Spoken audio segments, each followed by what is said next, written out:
What's up, everybody? Weston here with the Hidden Gibbon, back with another Daily Deck Tech video, and back with another viewer request. We have been, this is what, month 2.5 now, where we have been going solid on solely viewer requests. I have been absolutely loving it.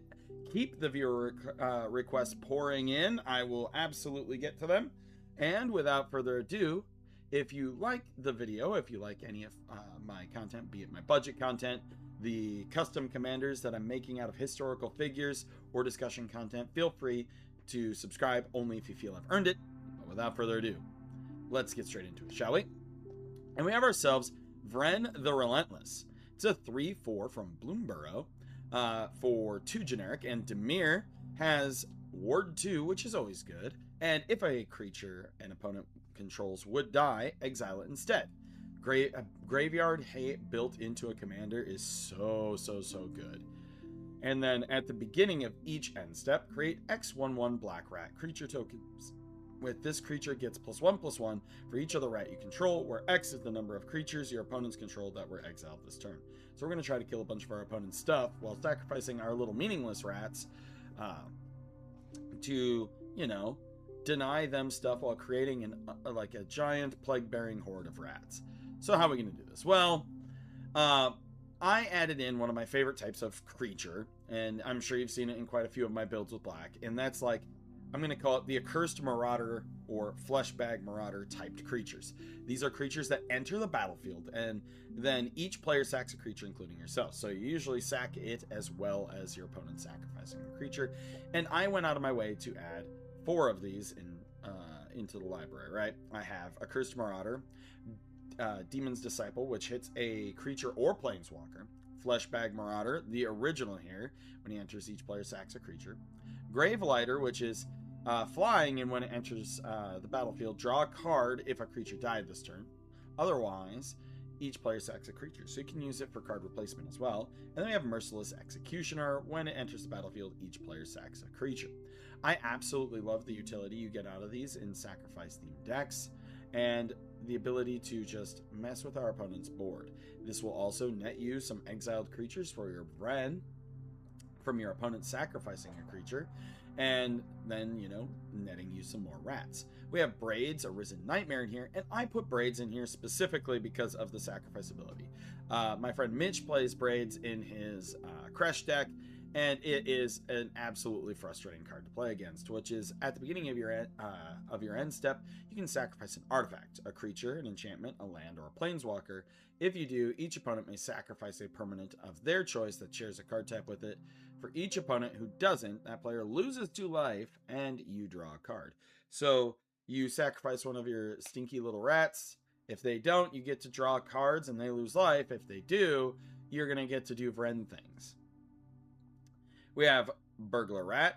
When this creature enters, each opponent discards a card.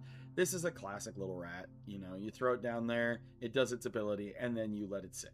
We have Butcher of Malakir. Now, he does cost 7, so getting this into play, by the time you get this into play, you're hopefully going to be already in a pretty stable position, which is flying, and when Butcher of Malakir or another creature controlled dies, each opponent sacrifices a creature. So you're going to be sacrificing some of your own stuff, blocking with some of your own stuff. If you wanted to go even higher budget in this deck, you can make things that generate a whole bunch of tokens, and then run Butcher of Malakir in something like Ashnod's Altar or Altar of Dementia to be able to sacrifice outlet, generating mana, or milling in the case of Altar of Dementia, while also causing your opponents to just not have a board. We have Gnatmiser. This is one of the most unique cards in Magic the Gathering, and something your opponents are absolutely going to despise. It's a 1/1 for 1, and it simply says each opponent's maximum hand size is reduced by 1. Yeah, it's really interesting. I have a couple of these sitting in my bulk. You know, this card didn't see play in too much, but it was back from Saviors of Kamigawa, famously a weak block back in the day.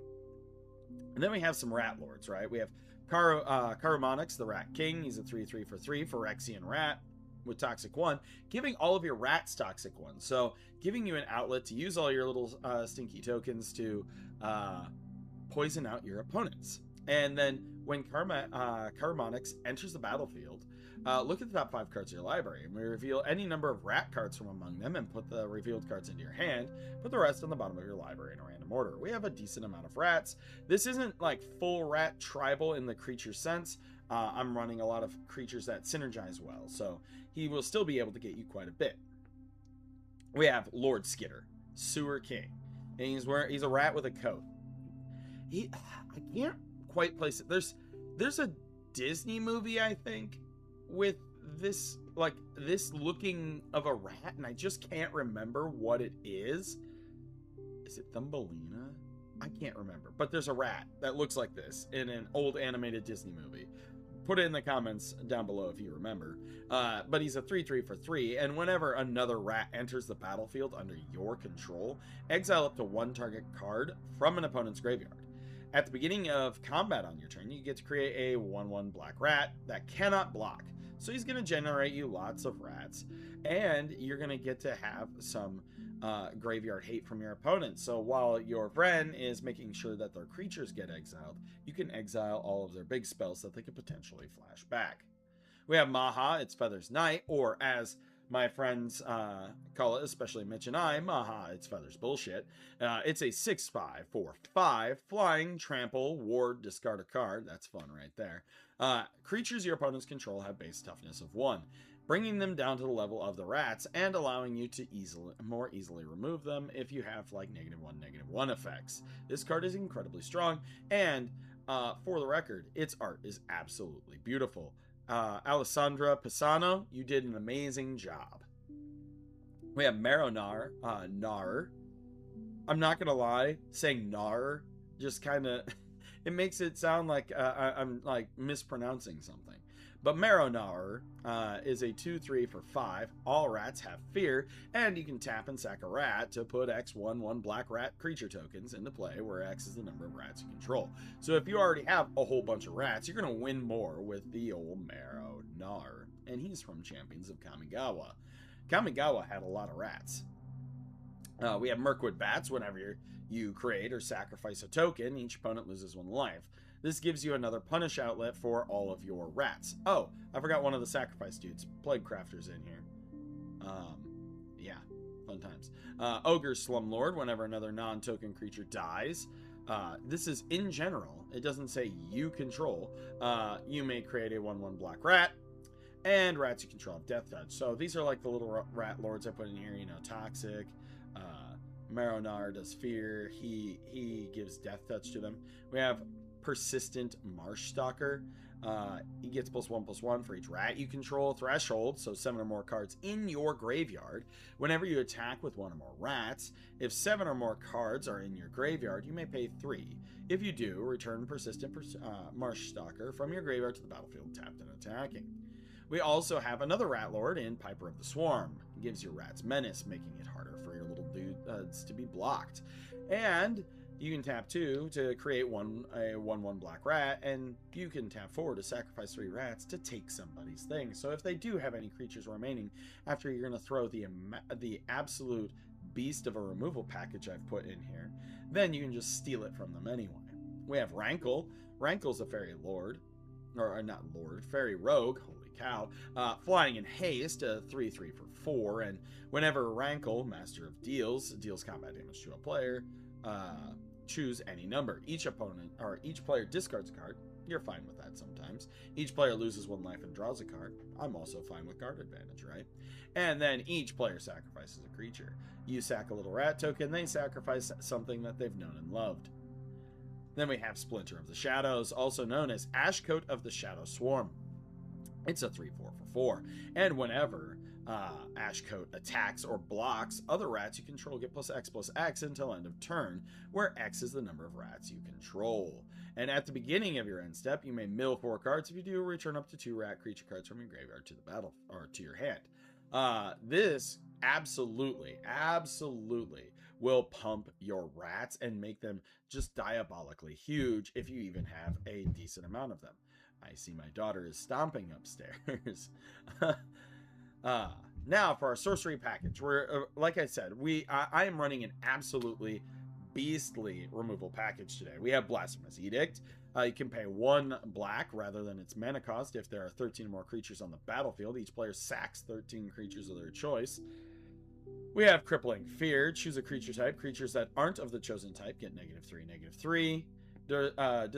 Decorum Dissertation. I have started running this in a lot of my black paper decks.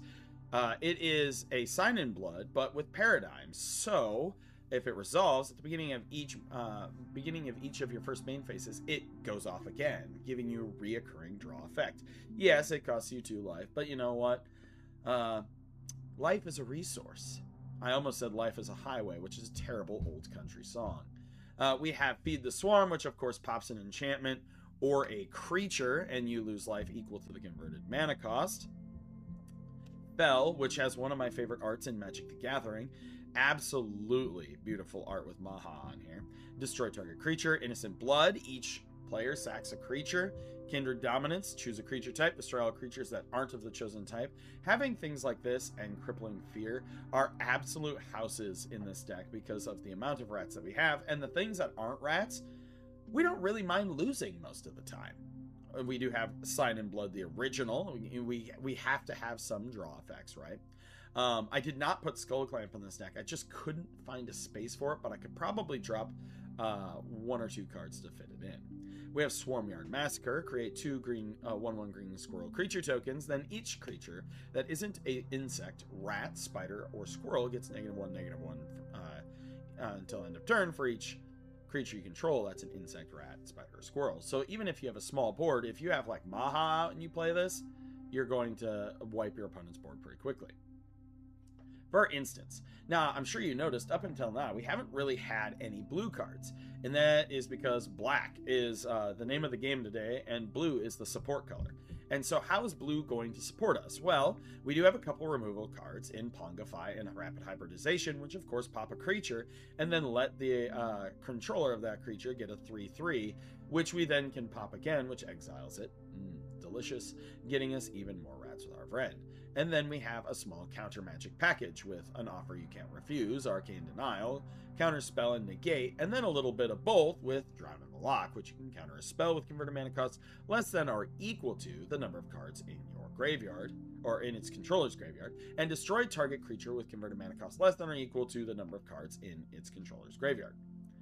Then we continue our removal package with Doomblade. We have Go for the Throat. We have Flare of Malice, which makes people sacrifice a creature or planeswalker with the greatest mana value. So this hits their high target things.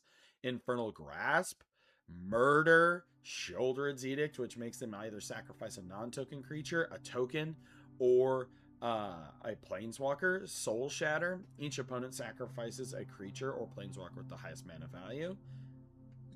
We have Vona's Hunger, which has Ascend, so if you have 10 or more, each opponent sacks a creature. If you have the City's Blessing, they sacrifice half the creatures they control, rounded up.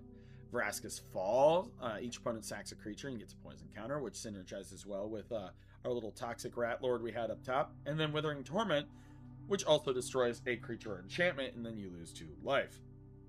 And then for a little bit more draw, we do have Village Rites in here.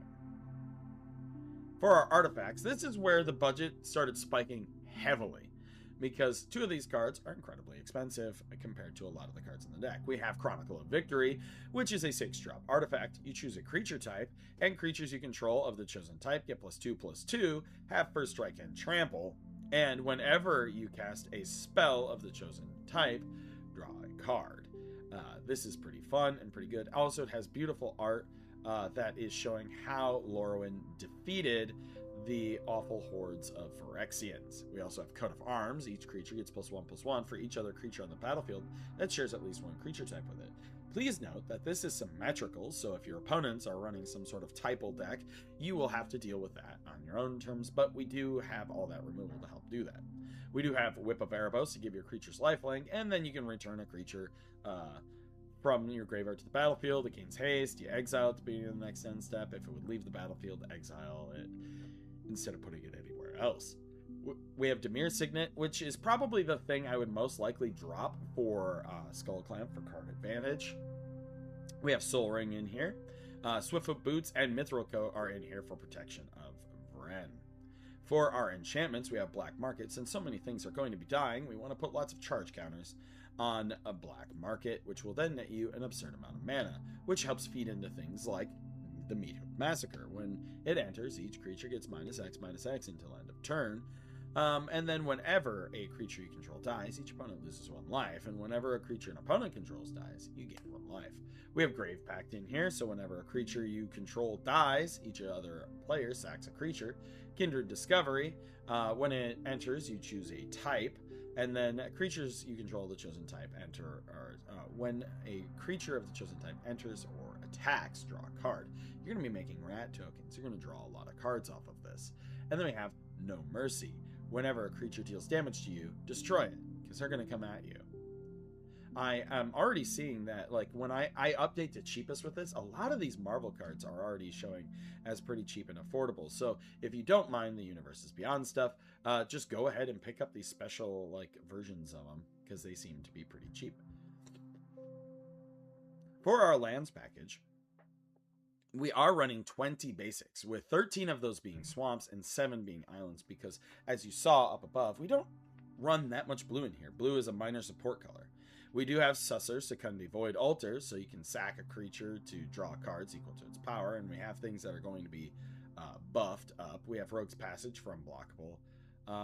Where is the other? We have Bachuka Bog for Graveyard Hate, and then we have ourselves Swarmyard.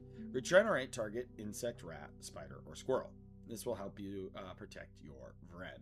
The rest are, we have some budget fetches, and then we have some of the cheaper cards that tap to add blue or black. So that is the build. Let's go ahead and do playtesting, which I forgot to open up to tab 2. So we're going to go here and we're going to open up a new tab. And it's loading. There we are. We didn't get too bad of a hand to start out either. So let's go ahead and draw for our first turn, shall we? We're going to put Susser down, and then we're going to draw for our next turn. I'm going to go ahead and I am going to drop... Ooh, Underground River sounds fine. Yeah. Next turn, I am going to drop a swamp. So we can already like get close to dropping Vren. We don't have another creature to drop quite yet. I'm going to drop another swamp. And, you know, Vren's not doing too much right now because we don't have a lot, but we're gonna throw him out there. We're gonna run him out because he has Ward 2. He's a little bit of protection, right? And then we're going to draw. We have this, and then on our turn, we are going to 1, 2, 3. We are going to go ahead and Withering Torment something, and then we're going to Pungify something. So we've killed 2 things. And then at the beginning of your end step, we create 2 rats. Add token. Oh, I like how there's so many. Which rat is it? Which rat is it? Okay, it's the 3rd one. There's so many rat tokens, friends. So we get 2 rats. These rats are 3 3s. Or 2 2s, sorry. Next turn, we still have removal in our hand. We're going to go ahead and play Exotic Orchard. And I am actually just going to go ahead and do this now and play Chronicle of Victory. Naming rat. Creatures you control of the chosen type get +2/+2, first strike, and trample. And whenever you cast a spell of the chosen type, draw a card. So these all have +2/+2. So I'm going to actually... I'm not going to bring in the beats this turn. This is... so this is naturally a 3/3, 4/4, 5/5. So 5, 10. I'm going to go ahead and set counters on here. 10. It's 10 plus 5, 15. We're going to have 15 counters on our Susser. Next turn, we draw. And we're going to start... we're going to Bajuka Bog somebody. We've already removed some of their stuff. And we are going to... We're going to murder one of their things. I'm going to drop you over here. And... You know what? We're going to Soul Shatter one of their things. So each opponent sacks a creature or planeswalker with the highest converted mana cost. We'll say that each one had 2, so that's 3, 4 creatures dead this turn. So, 1, 2, 3,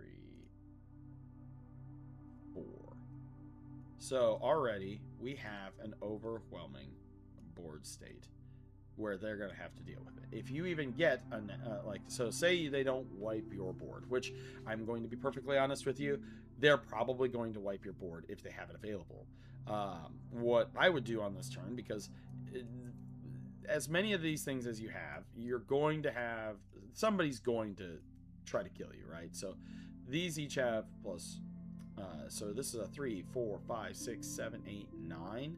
Say you bring in the beats. They fog one. Well, you know what we're going to do? We're going to do this, and we're going to sack one to draw 9 cards. 1, 2, 3, 4, 5, 6, 7, 8, 9. Yeah. So we drew 9. We're going to drop a land down, of course, for our turn. And then we are just going to keep doing things like dropping him, dropping our Piper of the Swarm, right? And then just getting more rats. This is how you do the rat deck. But let me know what you think in the comments down below. Vren's pretty fun. I play against it a lot on Brawl. It's always a good, fun challenge for me. But yeah, let me know. As always, I'm Weston with the Hidden Gibbon, and I'll be back tomorrow with another viewer request. Have a wonderful day. What's